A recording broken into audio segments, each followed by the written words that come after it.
Hello guys, welcome back to क्यों fact channel.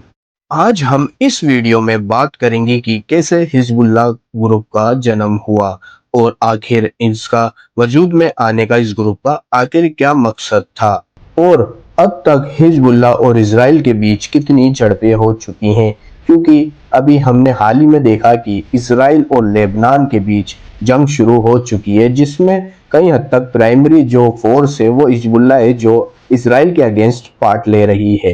Hezbollah एक शिया group है जिसको कई हद तक ईरान का सपोर्ट हासिल है और हिजबुल्लाह को ईरान का प्रॉक्सी ग्रुप भी कहा जाता है। और हम ये भी जानेंगे इस वीडियो में कि हिजबुल्लाह वजूद में कैसे आया और इस ग्रुप का आखिर मकसद क्या है। चलो वीडियो को शुरू करते हैं और ये चीजें जानते हैं।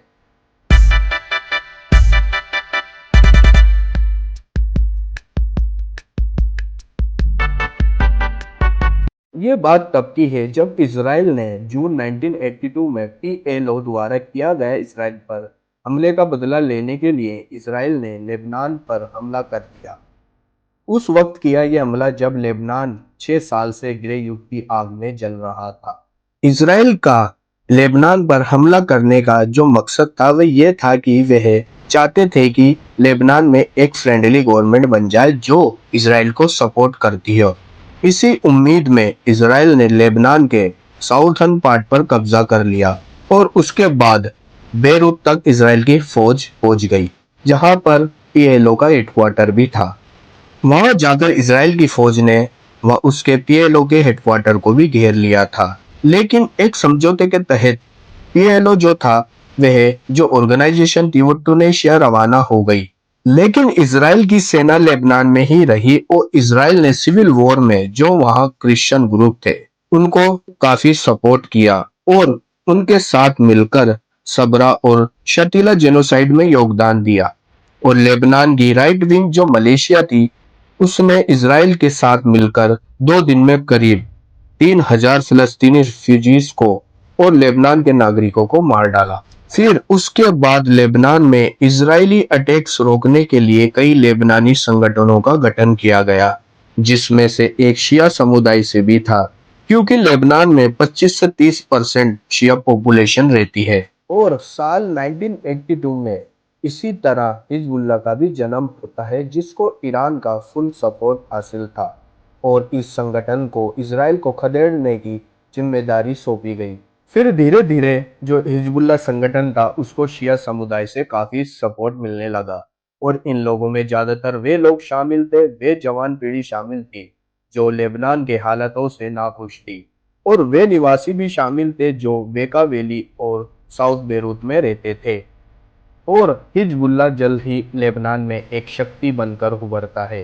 1983 आने तक हिजबुल्लाह संगठन ने कई हमले किए और अक्टूबर 23, 1983 में इस संगठन ने अपनी तारीख का सबसे बड़ा हमला किया, जिसमें 300 फ्रेंच और अमेरिकन पीस कीपिंग फोर्स के लोग मारे गए और इस बम विस्फोट की जिम्मेदारी एक जिहादी ग्रुप ने ली, जिसको कई लोग हिजबुल्लाह का एक पार्ट मानते हैं।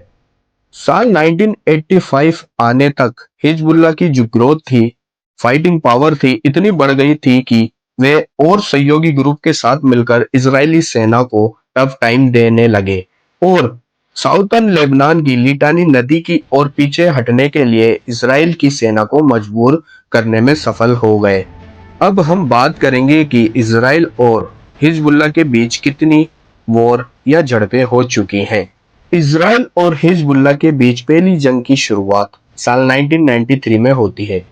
जुलाई 1993 में इसराइल लेबनान पर हमला कर देता है और जिसको इसराइल ने ऑपरेशन अकाउंटेबिलिटी का नाम दिया, जिसको लेबनान में 7 डे वॉर के रूप में भी जाना जाता है।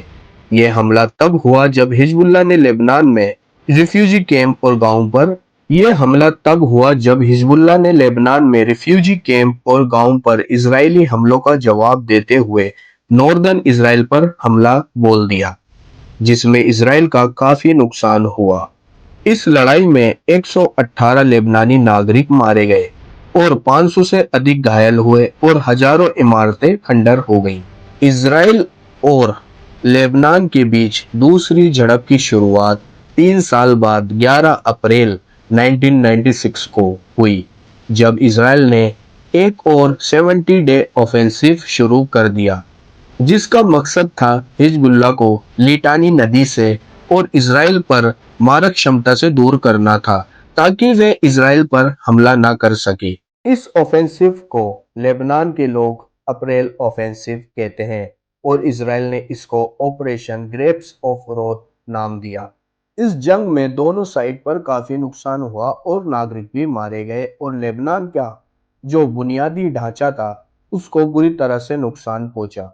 18 अप्रैल के दिन इजराइल ने कब्जे वाले साउदर्न लेबनान के काना गांव के पास एक यूनाइटेड नेशन के कंपाउंड पर बमबारी कर दी, जहां लगभग 800 नागरिकों ने शरण ले रखी थी, जो लेबनान की जंगों में बेघर हो गए थे। इजराइल और हिजबुल्लाह के बीच तीसरी जंग की शुरुआत साल 2006 में हो जाती है। जुलाई 2006 में हिजबुल्लाह और इजराइल के बीच जंग छिड़ जाती है और इस जंग के नतीजे में लगभग 1200 लेबनानी लोग मारे गए और 4400 घायल हुए, जिसमें ज्यादातर नागरिक थे।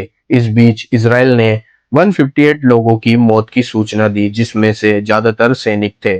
और हिजबुल्लाह ने 2012 में सीरिया गवर्नमेंट की सपोर्ट में सिविल वॉर में एंट्री भी ली और विद्रोहियों के खिलाफ लड़ाई में भी भाग लिया।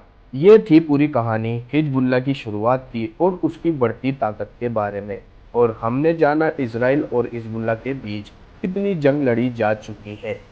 आज हिजबुल्लाह लेबनान में पावरफुल फोर्स के साथ साथ एक पॉलिटिकल ग्रुप भी बन चुका है, जो लेबनान की राजनीति में भाग लेता है और काफी एक्टिव है, और इस ग्रुप का हेड हसन नसरुल्लाह है। लेकिन पिछले साल से अब तक हिजबुल्लाह की लीडरशिप इसराइल के हाथों मारी जा चुकी है। अब हमें यह देखना होगा कि हिजबुल्लाह 2024 में जो जंग छिड़ी हुई है इसराइल और लेबनान के बीच, उस जंग में कब तक सरवाइव कर सकता है और इसराइल को कितना वक्त लगेगा इनको डिफीट देने में। अगली वीडियो में हम बात करेंगे इसराइल और लेबनान के बीच जो जंग चल रही है उसके बारे में हम जानेंगे।